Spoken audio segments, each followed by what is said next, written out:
Mesdames et messieurs, chers téléspectateurs, bienvenue dans votre magazine dédié à la fonction publique, le magazine qui vous donne toutes les informations sur notre fonction publique, moderne et performante au service de tous. Nouvelle saison, nouveau format.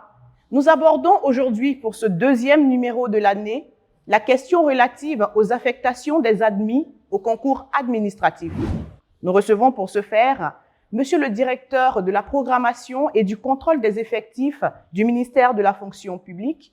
Avec lui, nous saurons un peu comment se déroulent les affectations, quel est le processus pour aboutir à une affectation et pourquoi certains candidats refusent encore d'intégrer leur lieu au ministère d'affectation. Autant d'interrogations qui trouveront réponse dans l'intervention de notre invité du jour.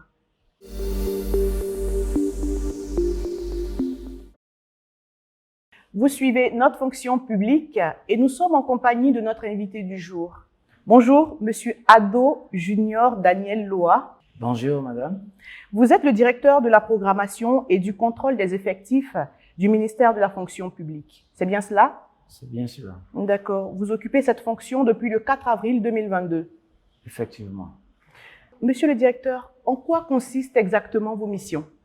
Conformément au décret numéro 2022-598 du 3 août 2022, organisant le ministère de la fonction publique, la direction de la programmation et du contrôle des effectifs a pour mission de procéder aux études relatives à la programmation des effectifs des services des administrations publiques et des établissements publics nationaux. Également de suivre l'application de cette programmation et des cadres organiques des services de l'administration publique et des établissements publics nationaux. D'aussi mettre en place un référentiel des emplois et des compétences et également de procéder au contrôle de présence des personnels des administrations publiques des établissements publics nationaux. Monsieur le directeur, nous reviendrons à vous, juste le temps de regarder ensemble cet élément.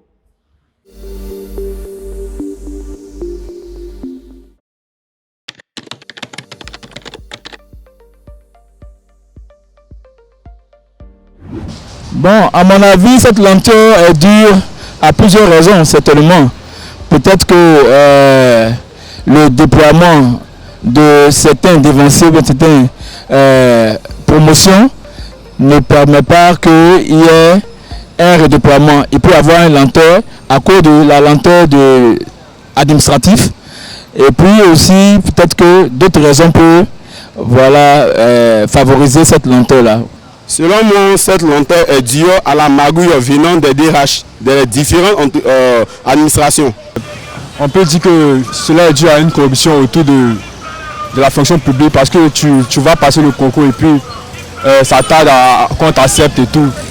Lorsqu'il y a plus de personnes qui sont admises à ces postes-là, c'est difficile pour certains de pouvoir vite prendre service.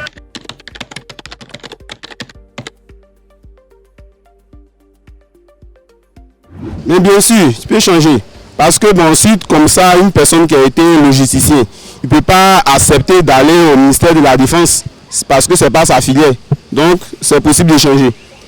Lorsque vous êtes admis à un concours et que vous commencez une formation, il faut bien évidemment aller jusqu'à la fin de la formation. Maintenant, s'il y a possibilité de changement, je pense que c'est dans le même corps de métier. Je suis par exemple dans l'enseignement et que je veux quitter l'enseignement pour un autre corps de métier. Là, dans ce cas-là, je ne pense pas que ce soit possible. Mais si c'est dans le même corps de métier, je pense qu'il y a cette possibilité-là qui vous est offerte pour pouvoir changer.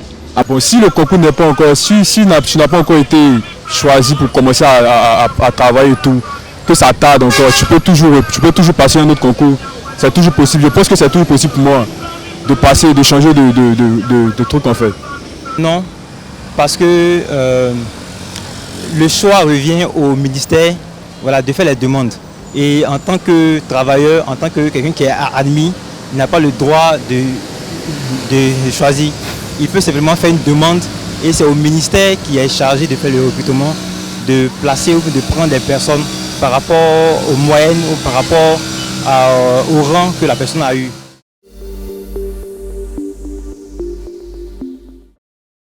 Monsieur le directeur, il y a un intervenant qui a souligné une question pertinente. Nous y reviendrons. Le temps pour nous de savoir c'est quoi une affectation à proprement parler. Une affectation d'un agent dans l'administration publique, c'est son positionnement dans un service. D'accord? Autrement, le ministère de la fonction publique le met à disposition de la direction des ressources humaines du ministère concerné. À quel moment parler d'affectation? On part de quoi pour aboutir à une affectation? Pour pouvoir parler d'affectation, il faut être admis à un concours administratif. C'est le point de départ. Bien entendu. Et également, on peut être un nouveau fonctionnaire ou bien être un professionnel, c'est-à-dire on est déjà fonctionnaire, mais nous passons un concours professionnel pour pouvoir évoluer. D'accord. Donc, dans les deux cas, il y a ce qu'on appelle, quand on est admis, on fait une formation. Donc, on fait la formation de base pour s'imprégner de comment est-ce que l'administration publique fonctionne. D'accord. Une fois cela est fait, ces admis sont communiqués à la direction de la programmation et du contrôle des effectifs par soit la direction des concours, soit la direction de la formation et du renforcement des capacités. C'est à ce moment précis que la direction de la programmation et du contrôle des effectifs intervient pour pouvoir faire les affectations. Monsieur le directeur, il y a un communiqué de Madame la ministre datant du 19 janvier 2023 qui interpelle les candidats des concours 2019-2020 à regagner leur lieu au ministère d'affectation. Y a-t-il un problème? Parce que nous sommes en 2023 et nous parlons d'admis de 2019 et 2020. Il n'y a pas de problème. D'accord. Seulement que lorsque nous disons admis de 2019, c'est ceux qui ont présenté les concours organisés au cours de l'année 2019. Bien entendu. Et donc, et c'est pareil, on pourra le dire pour les autres années, que ce soit 2020, c'est pareil. Et comme je disais tout à l'heure, dans le cadre de la programmation des effectifs, lorsque les concours sont organisés, il y a une période où nous devons nous devons affecter les concernés, les différents admis. Donc, quand on est admis en 2019, après avoir fait la formation de base, tout le temps que cela va prendre, c'est en ce moment que, disons après tout cela, que nous allons faire l'affectation. Donc, ce qui fait qu'il peut y avoir un an de différé. Monsieur le directeur, il a été constaté que certains candidats refusent de rejoindre leur lieu d'affectation au ministère d'affectation. Ont-ils le droit de le faire? Ils n'ont pas ce droit. Ils n'ont pas ce droit. D'accord. Puisque l'affectation dans un ministère est faite sur la base de besoins préalablement exprimés. D'accord. Donc, au cours d'une conférence de programmation des effectifs qui donnera naissance à un document qui est à force de loi, puisque c'est une annexe à la loi des finances, donc on appelle le catalogue de mesures nouvelles. Et c'est ce document qui dit que voici les besoins qui ont été exprimés par les différentes structures de l'État. C'est ce qui justifie l'organisation des différents concours administratifs. Je vais vous prendre au mot, monsieur le directeur. Vous avez parlé d'expression de besoins des ministères. Mais il est aussi constaté que certains ministères refusent d'intégrer certains candidats dans leur ministère sous prétexte qu'il n'y a pas de place pour eux. Comme vous parlez du cas de refus des DRH, c'est de leur droit de refuser. Ils ont ce droit de refuser parce que ce sont les gestionnaires au quotidien qui sont en contact avec les réalités de leur ministère. Ça dit chaque fois qu'il y a des changements institutionnels, il faut automatiquement s'ajuster. Donc, c'est ce temps d'ajustement et même à l'intérieur d'un même ministère, quand il y a un changement institutionnel, donc un nouveau gouvernement, il y a nécessairement une réorganisation du ministère. C'est pourquoi un autre décret qui va organiser le ministère en question est signé par le président de la République. Et à l'intérieur donc, du ministère, des services peuvent également disparaître parce que l'expression des besoins que le DRH, donc le directeur des ressources humaines, vient pour justifier lors de la conférence de programmation, n'est rien d'autre que des besoins des services techniques, des directions techniques au sein du ministère. Donc, voici comment est-ce que les DRH ou encore le ministère s'ajustent pour pouvoir actualiser ces besoins réels à date. De quel délai dispose aujourd'hui le fonctionnaire à compter de sa note d'affectation pour pouvoir rejoindre son lieu d'affectation? Bon, il faut préciser qu'il n'y a plus de note d'affectation faite par le ministère de la fonction publique. Tout se passe au niveau du système informatique qu'on appelle le système intégré de gestion des fonctionnaires agents de l'État, en abrégé le SIGFAE. Le SIGFAE, d'accord. Donc, à l'intérieur du SIGFAE, chaque admis est invité à aller consulter dans les différents onglets, pour ne pas être aussi technique. Donc, dans les différents onglets, qu'il faut aller cliquer pour voir affectation et on s'assure dans quel ministère le ministère de la fonction publique, donc à travers la DPCE, nous a affectés. Et en ce moment, il faut aller se présenter au directeur des ressources humaines du ministère concerné. Je parlais des candidats, bien entendu. S'ils vont auprès du ministère en question et qu'ils sont rejetés, quelles preuves ils auront pour... Non, la preuve, le DPCE, donc le directeur de la programmation et du contrôle des effectifs, voit l'action qui est menée par le DRH en ligne.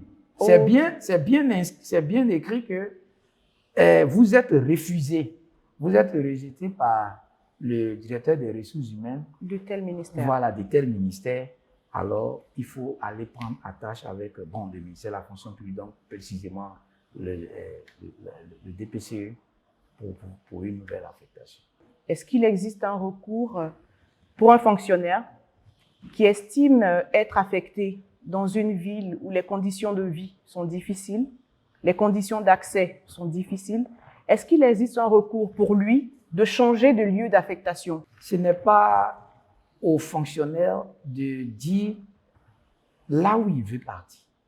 Ce n'est pas à lui de le faire. C'est le ministère de la fonction publique en liaison avec les différents DRH qui voient là où le besoin se fait sentir. Prenons, si vous voulez, l'exemple peut-être d'un hôpital, d'un dispensaire qui se trouve dans un village. Et il n'y a pas un personnel de santé. Comment faire pour que ces populations qui sont dans cette localité, on puisse les soigner? Ou bien des enseignants qui peut-être refusent d'aller dans les plus petits hameaux reculés du pays, ils refusent d'aller enseigner. Les enfants qui sont là-bas ne pourront pas être enseignés.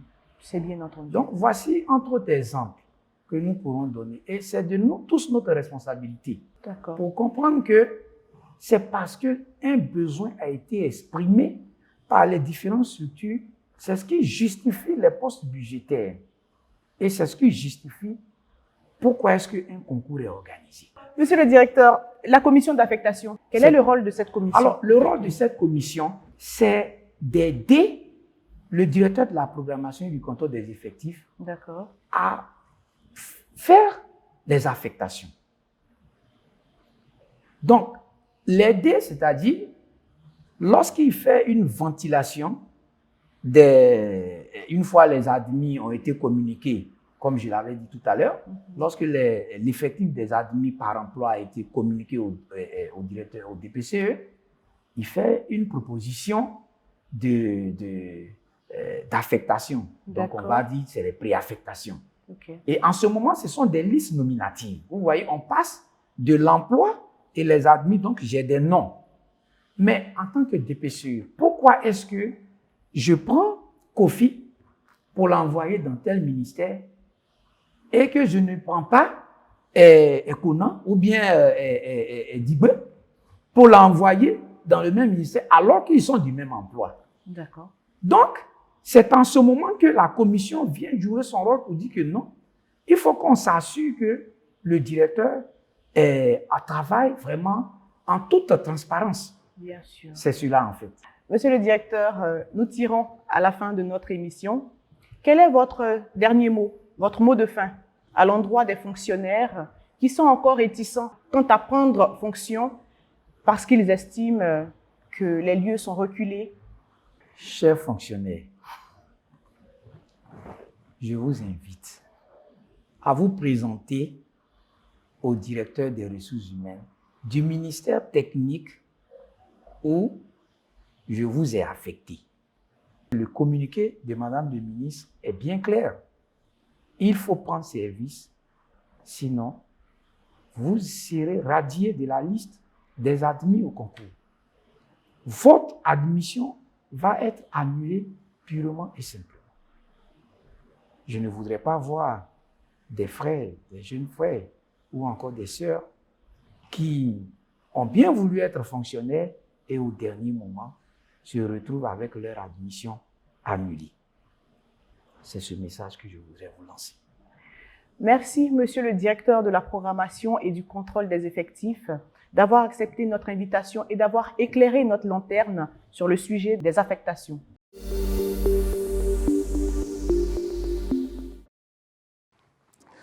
Travaillons bien, afin que la carrière que nous devons tous parcourir, le paresseux sommeillant sur sa tâche, ne songe point au jour qui fuit. Oui, qui m'appelle? Oui. Oui, allô? Oui? Oui, bonjour, monsieur. Oui, vous êtes au service du personnel de la fonction publique. Oui. Mais écoutez, monsieur, attends, vous étiez admis à un concours.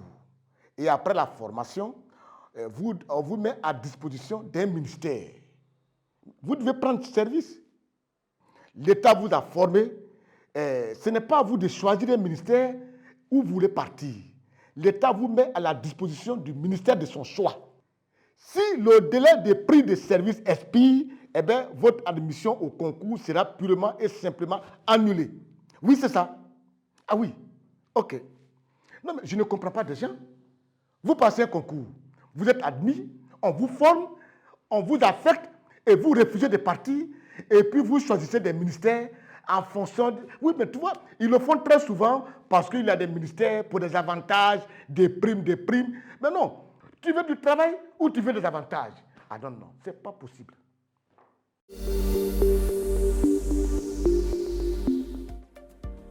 Mesdames et messieurs, merci de nous avoir suivis. Nous espérons que vous avez tiré parti de cette émission. Nous, on se donne rendez-vous la semaine prochaine. D'ici là, portez-vous bien et à bientôt.